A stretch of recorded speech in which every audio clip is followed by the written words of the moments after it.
D4 news देख रहे तमाम दोस्तों को दीपक भंडारी का नमस्कार। इससे पहले कि हम आज की बड़ी खबरों पर चर्चा करें, हम आपका ध्यान एक दिन पहले पंजाब के पूर्व मुख्यमंत्री प्रकाश सिंह बादल की ओर से दिए गए बयान की तरफ दिलाना चाहेंगे। ध्यान से सुनिएगा वह क्या कह रहे हैं। कोई भी पार्टी है जिसकी राज आउंदा है, पिछली बार अमरिंदर सिंह ने भी कहा सी मैं हफ्ते भ्रष्टाचार खत्म कर देंगा, हफ्ते ही नशा खत्म कर देंगे। होया ये भ्रष्टाचार जड़ां 'च बैठा है तो ये गल सामने आ जानी है कितना भ्रष्टाचार। वह सीधे तौर पर यह कह रहे हैं कि पंजाब में भ्रष्टाचार जड़ों तक फैला हुआ है। आम आदमी पार्टी कैसे इस भ्रष्टाचार को मिटाएगी। उन्होंने यह भी कहा जब कैप्टन अमरिंदर सिंह मुख्यमंत्री बने थे तो उन्होंने भी यही कहा था, लेकिन भ्रष्टाचार खत्म नहीं हुआ।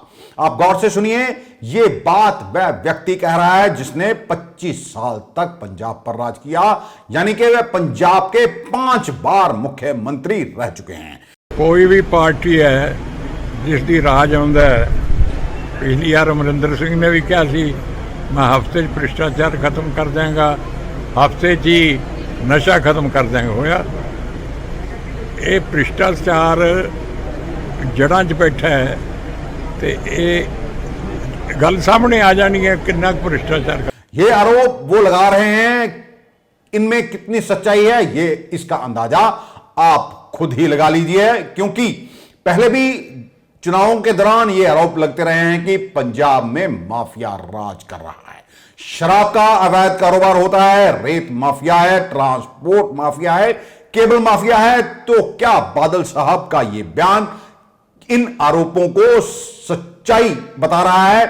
पंजाब में अधिकारी भी उतने ही जिम्मेदार हैं जितने कि नेता, क्योंकि नेता कभी आए और चले गए लेकिन अधिकारी वहीं पर बने रहे। एक बात और बादल साहब ने यह कहकर नई चर्चा छेड़ दी है, क्योंकि मुख्यमंत्री को सबसे ताकतवर इंसान माना जाता है तो फिर उन्होंने भ्रष्टाचार रोकने की कोशिश क्यों नहीं की। ये सभी जानते हैं कि एक क्लर्क या एक दर्जा 4 कर्मचारी तब तक भ्रष्टाचार नहीं कर सकता जब तक उसके ऊपर बैठे अधिकारियों की ओर से उसे इसकी छूट ना दी जाए। इसी तरह किसी भी थाने में लगा मुंशी, थानेदार या फिर थाना प्रभारी तब तक भ्रष्टाचार नहीं कर सकता जब तक ऊपर वाला कोई अधिकारी नहीं कहता कि वह भ्रष्टाचार करे। यदि भ्रष्टाचार चरम पर फैला हुआ है तो आखिरकार इसके लिए जिम्मेदार कौन है? ऊपर बैठे वह लोग जिन्होंने आंखें मूंद कर भ्रष्टाचार होने दिया और अपने भी बड़े बड़े महल खड़े कर लिए। कौन नहीं जानता कि मंत्रियों और नेताओं के पास अकूट संपत्तियां हैं, सरकारी जमीनों पर भी इनका कब्जा है। जो पैसा सरकार के खजाने में आना चाहिए था वह नेताओं और अधिकारियों की जेबों में जाता रहा। आम आदमी पार्टी से जनता को बहुत उम्मीदें हैं। यह आने वाला समय बताएगा कि क्या माफिया राज की कमर तोड़ने में भगवंत मान सफल हो पाते हैं या नहीं। हम आपको बार बार यह बयान इसलिए सुनवा रहे हैं कि इस पंजाब की बर्बादी के पीछे आखिर कौन लोग हैं, इसका फैसला आपको करना है। अब बात करेंगे आज की बड़ी खबरों की। पंजाब के मुख्यमंत्री भगवंत मान ने दिल्ली में प्रधानमंत्री नरेंद्र मोदी से मुलाकात की। इस दौरान उन्होंने पंजाब की वित्तीय हालात के बारे में उन्हें जानकारी दी है। उन्होंने कहा कि पंजाब पर 3 लाख करोड़ रुपए का कर्जा है। उन्होंने प्रधानमंत्री से 2 साल में 50-50 हजार करोड़ रुपए का स्पेशल पैकेज देने की मांग की है। मान ने कहा कि हम दिन रात मेहनत कर रहे हैं। आम आदमी पार्टी की नई सरकार बनी है। खजाने को लूटने वाले माफिया को खत्म कर हम दोबारा खजाने को भरने की कोशिश कर रहे हैं।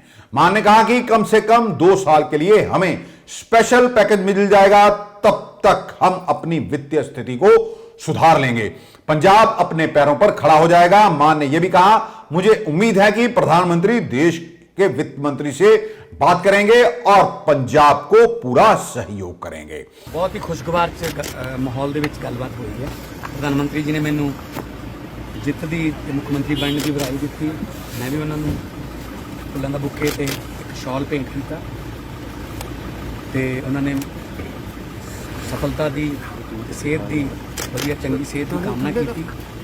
तो मैं उन्होंने यही कहा प्रधानमंत्री जी कि बॉर्डर स्टेट है, सानू नैशनल सिक्योरिटी वास्ते तुहाडे सहयोग की लोड़ होगी। पंजाब सरकार वालों असीं जो भी होगा असीं तुहाडा सहयोग करांगे। क्योंकि लेटेस्ट तकनीਕਾਂ दुश्मन ਲਈ ਫਿਰਦੇ ਆ, ਉਹਨਾਂ ਨੂੰ ਕਾਊਂਟਰ ਕਰਨ ਲਈ ਲੇਟੈਸਟ ਜਿਹੜਾ ਇਕਵਿਪਮੈਂਟ ਸਾਨੂੰ ਵੀ ਚਾਹੀਦਾ। ਇਸ ਤੋਂ ਇਲਾਵਾ ਮੈਂ ਕਿਹਾ ਜੀ ਸਾਡੀ ਪੰਜਾਬ ਦੀ ਜਿਹੜੀ ਵਿੱਤੀ ਹਾਲਤ ਹੈ ਬਹੁਤ ਤਰਸਯੋਗ ਹੈ। 3 ਲੱਖ ਕਰੋੜ ਦਾ ਕਰਜ਼ਾ ਛੱਡ ਕੇ ਗਏ ਨੇ ਪਿਛਲੀ ਸਰਕਾਰਾਂ ਵਾਲੇ, ਤੇ ਜੇ ਕਿਤੇ 50,000 ਕਰੋੜ ਪਰ ਈਅਰ 2 ਸਾਲ ਲਈ ਦੇ ਦਿੱਤਾ ਤਾਂ ਅਸੀਂ ਤੀਜੇ ਸਾਲ ਤੱਕ ਪੰਜਾਬ ਨੂੰ ਅਸੀਂ ਪੈਰਾਂ ਸਿਰ ਕਰ ਲਾਂਗੇ। ਮਾਫੀਆ ਰਾਜ ਜਿਹੜਾ ਖਤਮ ਕਰਕੇ ਉਹ ਖਜ਼ਾਨਾ ਭਰਨਾ ਸ਼ੁਰੂ ਕਰਾਂਗੇ ਤੇ ਭਾਰਤ ਦੀ ਆਜ਼ਾਦੀ ਦੇ ਵਿੱਚ 90% ਯੋਗਦਾਨ ਤੇ ਆਜ਼ਾਦੀ ਨੂੰ ਹੁਣ ਕਾਇਮ ਰੱਖਣ ਲਈ ਸਾਡੇ ਨੌਜਵਾਨ ਉਹ ਸਰਹੱਦਾਂ ਤੇ ਰਾਖੀ ਕਰ ਰਹੇ ਨੇ, ਸੀਨਾ ਤਾਣ ਕੇ ਖੜੇ ਨੇ। ਮੈਂ ਗੱਲ ਕਹੀ ਹੈ ਪੰਜਾਬ ਨੂੰ ਦੁਬਾਰਾ ਰੰਗਲਾ ਪੰਜਾਬ ਬਣਾਉਣ ਲਈ ਪ੍ਰਧਾਨ ਮੰਤਰੀ ਜੀ ਨੇ ਮੈਨੂੰ ਵਾਅਦਾ ਕੀਤਾ ਕਿ ਤੁਹਾਨੂੰ ਹਰ ਸੰਭਵ ਸਹਿਯੋਗ ਮਿਲੂਗਾ ਔਰ ਪੰਜਾਬ ਤਰੱਕੀ ਕਰੂਗਾ ਤਾਂ ਮੁਲਕ ਦੀ ਤਰੱਕੀ। ਪ੍ਰੋਫੈਸਰ ਮੋਹਨ ਸਿੰਘ ਦੇ ਲਾਈਨਾਂ ਨੇ ਭਾਰਤ ਹੈ ਵਾਂਗ ਮੁੰਦਰੀ ਵਿੱਚ ਨਗ ਪੰਜਾਬ। ਸੋ ਨਗ ਜਿਹੜਾ ਉਹਦਾ ਰੰਗ ਫਿੱਕਾ ਪੈ ਗਿਆ ਸੀ ਪਿਛਲੇ ਕਈ ਸਾਲਾਂ ਤੋਂ, ਕੁਝ ਇੱਦਾਂ ਦੀਆਂ ਸਰਕਾਰਾਂ ਲੋਕ ਚੁਣ ਗਏ। ਉਸ ਨਗ ਨੂੰ ਚਮਕਾਉਣਾ ਹੈ, ਉਹ ਨਗ ਪੂਰੀ ਦੁਨੀਆ 'ਚ ਚਮਕੂਗਾ ਤੇ ਭਾਰਤ ਨੂੰ ਵੀ ਚਮਕਾਊਗਾ ਤੇ ਪੰਜਾਬ ਨੂੰ ਦੁਬਾਰਾ ਫੇਰ 1 ਨੰਬਰ ਦਾ ਸੂਬਾ ਬਣਾਵਾਂਗੇ। ਪ੍ਰਧਾਨ ਮੰਤਰੀ ਜੀ ਨੇ ਮੈਨੂੰ ਕਿਹਾ ਕਿ ਮੈਂ ਹੋਮ ਮਿਨਿਸਟਰ ਜੀ ਨਾਲ ਤੇ FM ਜਿਹੜੇ ਫਾਈਨਾਂਸ ਮਿਨਿਸਟਰ ਨੇ ਉਹਨਾਂ ਨਾਲ ਗੱਲ ਕਰੂੰਗਾ ਤੇ जिस तरह में ਤੁਹਾਨੂੰ सहयोग चाहिए होगा वो करें। अब मुख्यमंत्री द्वारा प्रधानमंत्री से पंजाब के लिए मांगे गए 1 लाख करोड़ रुपए के पैकेज को लेकर भी तरह तरह के सवाल उठने लगे हैं। लेकिन जब विधानसभा चुनाव में लगातार जनता से वायदे किए जा रहे थे कि उन्हें मुफ्त चीजें दी जाएंगी, इतना ही नहीं, जब अरविंद केजरीवाल से सवाल पूछा गया था कि मुफ्तखोरी पंजाब को बर्बाद कर देगी, तो उनका यह जवाब था कि अगर नेताएं फ्री सुविधाएं ले सकते हैं तो फिर जनता को फ्री बिजली क्यों नहीं दी जा सकती। आपको बता दें कि पंजाब पर 3 लाख करोड़ रुपए का कर्जा है।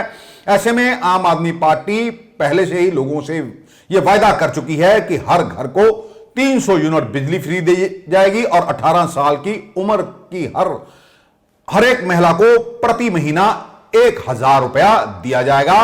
और ऐसे में पंजाब कैसे खुशहाल बनेगा, इस पर भी सवाल उठने लगे हैं।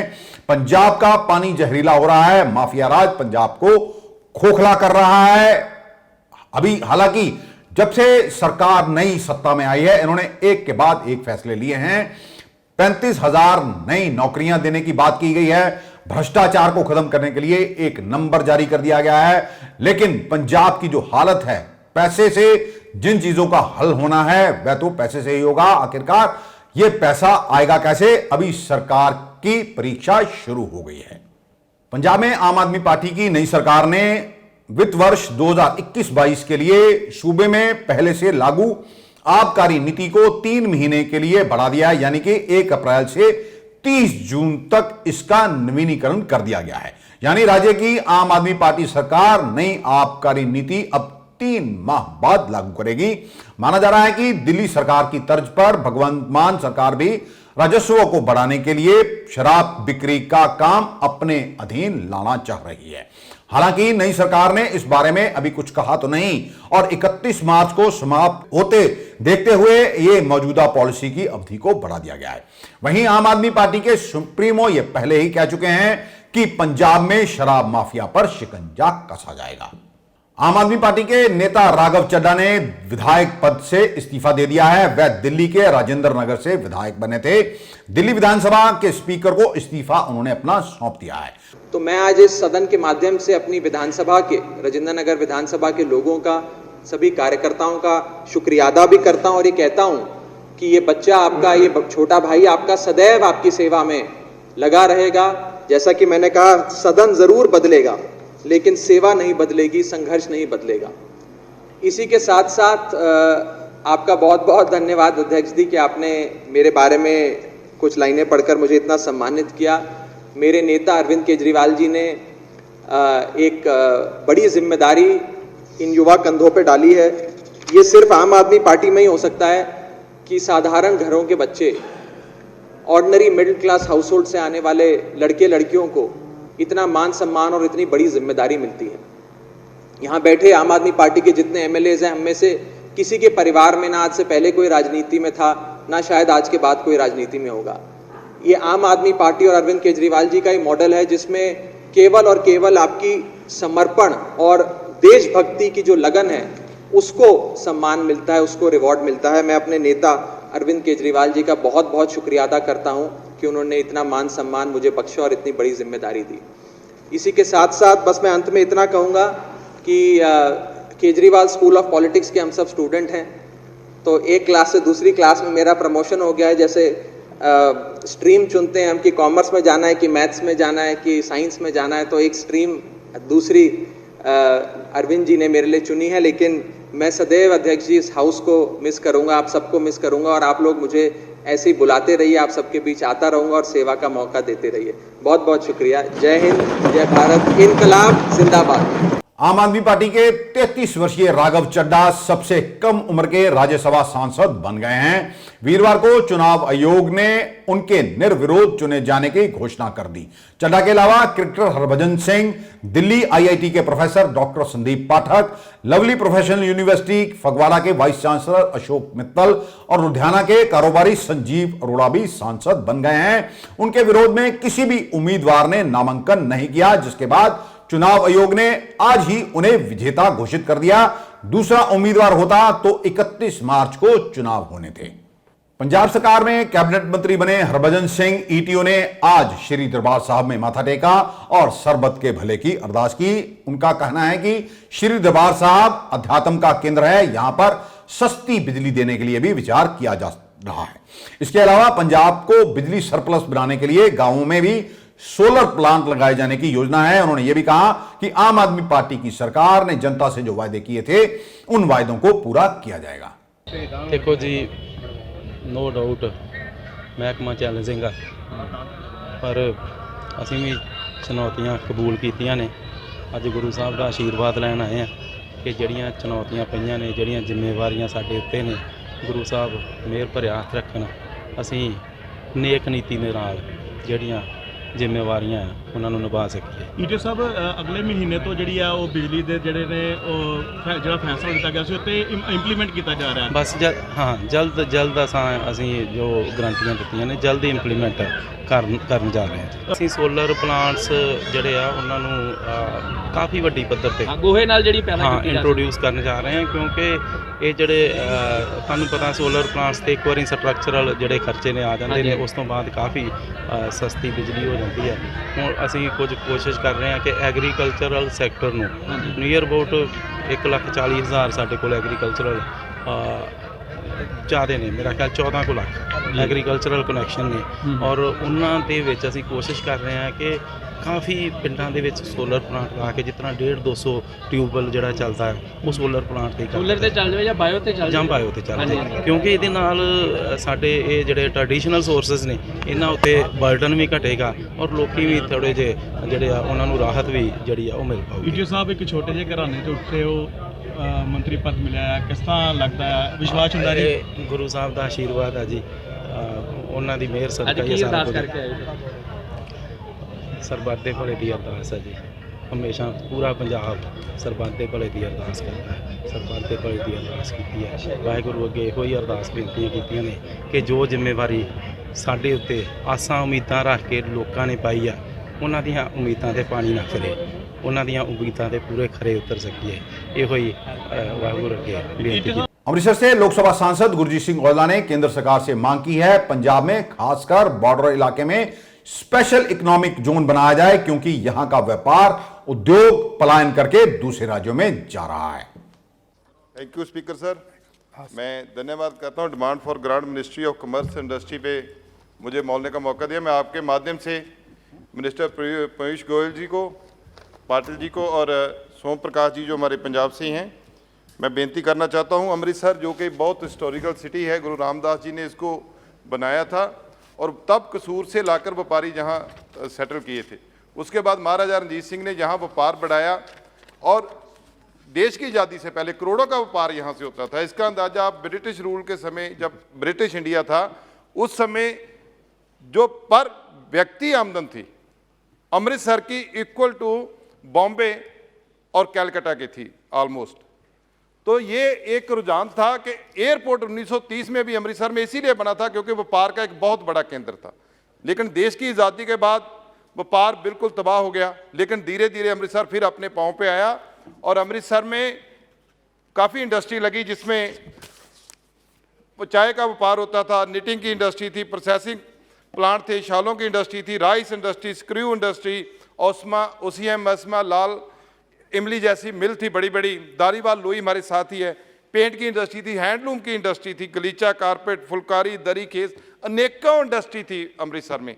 लेकिन सर 2 जंग अमृतसर ने पंजाब ने पाकिस्तान के साथ लड़ी है और हमारा जो डिस्ट्रिक्ट है अमृतसर बिल्कुल बॉर्डर के ऊपर है सर। वो जंग की वजह से भी हमें बहुत नुकसान हुआ, लेकिन 1984 के बाद हमारी सारी इंडस्ट्री जो है अमृतसर से प्लान कर गई। लेकिन अमृतसर की तुलना जब भी कोई करता है वो सर हम लोग रोम, वेटिकन सिटी, यरूशलेम, मक्के की बराबर होती है, लेकिन जब कोई देने की बात आती है तो सर हम बहुत पीछे हैं।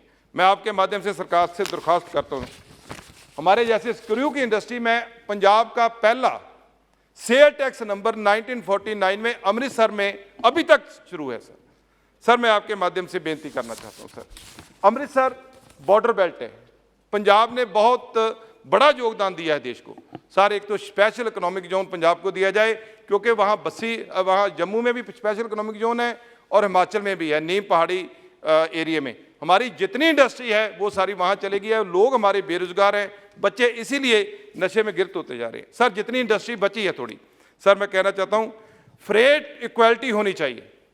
जब महाराष्ट्र और गुजरात से वहाँ से रॉ मटेरियल आता है तो फ्रेट बहुत ज़्यादा है, माल तैयार करके जब मंडी में बेचते हैं तो वो उसका मुकाबला नहीं कर पाते, ये भी एक बड़ा कारण है सर। जैसे कोले की सप्लाई है, डायरेक्ट कोले की सप्लाई बठिंडा से होनी चाहिए क्योंकि वहाँ डीलर बैठे हुए हैं, वो महंगा कोला जो है वो हमारी इंडस्ट्री को देते हैं सर। मैं आपके माध्यम से रिक्वेस्ट करना चाहता हूँ मंत्री साहब को कि कृपया करके जो सप्लाई कोल की है वो भी उनको डायरेक्ट होनी चाहिए। यदि फ्रेट क्वालिटी नहीं होती, कोई टैक्स में रिपेट दे दीजिए, कुछ बिजली में रिपेट दे दीजिए, ताकि हमारा अमृतसर जो है जो एक बहुत हिस्टोरिकल सिटी है सर। आप भी वहाँ आए हो, सब मेरा ख्याल जितने अपने लोकसभा मेंबर हैं सभी वहाँ जाते हैं सर। मैं हाथ जोड़ के विनती है, बहुत बेरोजगारी है, बॉर्डर के ऊपर है, कृपया करके हमें बॉर्डर एरिया में इंडस्ट्री जोन घोषित करके और वहाँ इंडस्ट्री लाने की कोशिश करे सरकार। धन्यवाद सर।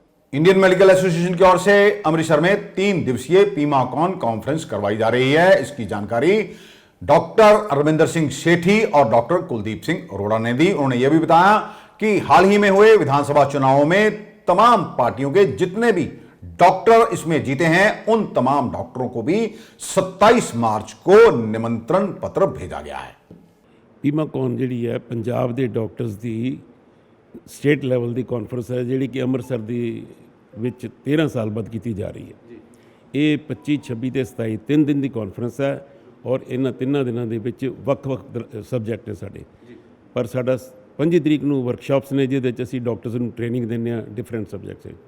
26 तरीक को साडी स्टेट काउंसिल की मीटिंग है, साइंटिफिक सैशन है, तो उसदे बाद फैलोशिप है ओवर डिनर। 27 तरीक को असीं जिन्ने भी MLA पंजाब चों डॉक्टर्स चुने गए ने उन्होंने बुला के असीं ऑनर कर रहे हैं। वो साडी आम आदमी पार्टी जिन्ने भी डॉक्टर चुने गए ना, आम आदमी पार्टी नहीं, इररिस्पैक्टिव ऑफ द पार्टीज ਜਿਹੜੇ ਵੀ ਡਾਕਟਰ ਸਾਡੇ IMA ਦੇ ਮੈਂਬਰ ਜਿਹੜੇ ਨੇ ਜਿਨ੍ਹਾਂ ਦੀ ਗਿਣਤੀ ਕਿਸੇ ਵੀ ਪਾਰਟੀ ਜਿਨ੍ਹਾਂ ਦੀ ਗਿਣਤੀ 12 ਕ ਹੈ, ਉਹ ਸਾਰਿਆਂ ਨੂੰ ਅਸੀਂ ਇੱਥੇ ਬੁਲਾ ਰਹੇ ਹਾਂ ਔਰ ਡਾਕਟਰ ਇੰਦਰਬੀਰ ਸਿੰਘ ਨਿੱਜਰ ਸਾਡੇ ਚੀਫ ਗੈਸਟ ਆ ਰਹੇ ਨੇ।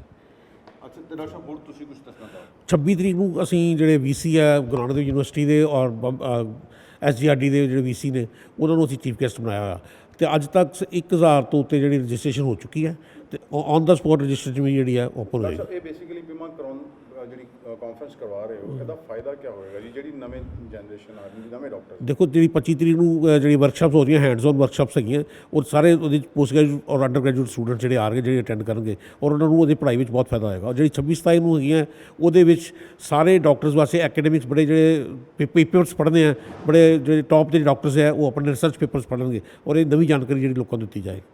श्रोमणी अकाली दल बादल ने पंजाब में हुई हार पर मंथन के लिए 12 मेंबरी कमेटी बना दी है। पार्टी प्रधान सुखबीर बादल ने यह हाई लेवल कमेटी बनाई है। यह कमेटी हार के कारणों की पड़ताल करेगी और इन कारणों को दूर करने के लिए सुझाव भी देगी। इस कमेटी में बलविंदर सिंह भूंदर, चरणजीत सिंह अटवाल, बीबी जागीर कौर, प्रोफेसर प्रेम सिंह चंदूमाजरा, महेश चंद्र सिंह गरेवाल, डॉक्टर दलजीत सिंह चीमा, सिकंदर सिंह मुलुका, हीरा सिंह गाबड़िया, गुलजार सिंह रनिके, शरणजीत सिंह ढिल्लों, जनमेज सिंह शेखों और सुरजीत सिंह रखड़ा को शामिल किया गया है। पंजाब में इस बार चुनाव में अकाली दल की शर्मनाक हार हुई। अकाली दल को सिर्फ 3 सीटें मिली, जबकि पिछली बार 2017 के विधानसभा चुनाव में अकाली दल के पास 15 सीटें थी। पार्टी के प्रवक्ता डॉक्टर दलजीत सिंह चीमा ने कहा कि पार्टी और उसकी नीतियों में क्या बदलाव किए जाने चाहिए, यह सब कमेटी तय करेगी। पाकिस्तान के प्रधानमंत्री इमरान खान के खिलाफ 25 मार्च को यानी कि कल शुक्रवार को संसद में अविश्वास प्रस्ताव लाया जा रहा है। मौजूदा हालात को देखते हुए इमरान खान के खिलाफ अविश्वास प्रस्ताव पास होने के काफी आसार हैं। विपक्षी पार्टियों के अलावा उन्हें अपनी ही पार्टी में विरोध का सामना करना पड़ रहा है। बताया जा रहा है कि संसद के कुल 342 सांसदों में से 187 इमरान खान के खिलाफ हैं, जो कि अविश्वास प्रस्ताव लाने के लिए काफी हैं। कुर्सी बचाने के लिए आखिरी कोशिश के तौर पर अब इमरान खान 27 मार्च को एक मेगा रैली करने जा रहे हैं। उन्होंने इस रैली में बड़ी तादाद में शामिल होने के लिए लोगों से अपील भी की है। वीरवार को इमरान ने एक वीडियो मैसेज में कुरान का हवाला देते हुए पाकिस्तानियों से कहा, आप अच्छाई का साथ दीजिए, बुराई से लड़िए और सत्ता के खरीदारों को जवाब दीजिए। आज के लिए बस इतना ही। कल आपके समक्ष फिर हाजिर होंगे। तब तक के लिए नमस्कार।